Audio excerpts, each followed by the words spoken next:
So we're kind of in the golden age of studying reactive evaluation and a lot of the cognitive tics that we have in our brain.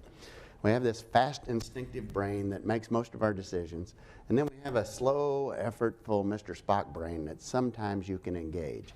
If you want a non-inert decision and you want somebody to move, you're probably going to have to get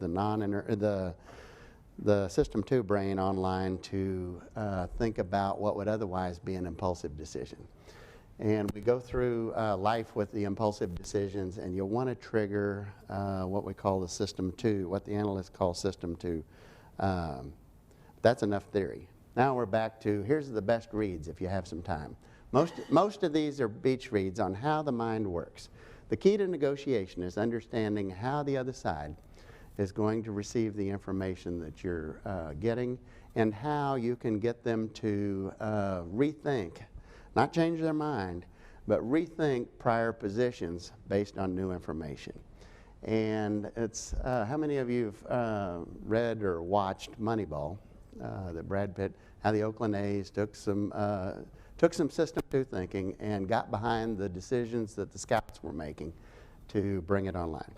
Another one, the current hit of Michael Lewis, who wrote Moneyball, is The Undoing Project. That's kind of the prequel that goes back to most of this research from experimental psychology is now only about 40 or 50 years old, and was started by two Israeli psychologists at Hebrew University who were also, as everyone is, they're tasked with being in the military. And they were trying to figure out how people make decisions in the military, and did some really cool work on how we make snap decisions and how we're going to be able to get people to reevaluate snap decisions more thoughtfully.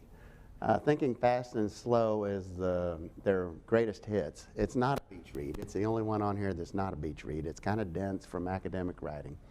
And David Brooks' Social Animal is a really cool read too on how the brain's constructed. He does a good job, almost as good as Malcolm Gladwell, in taking complexity and reducing it to something that's actually readable.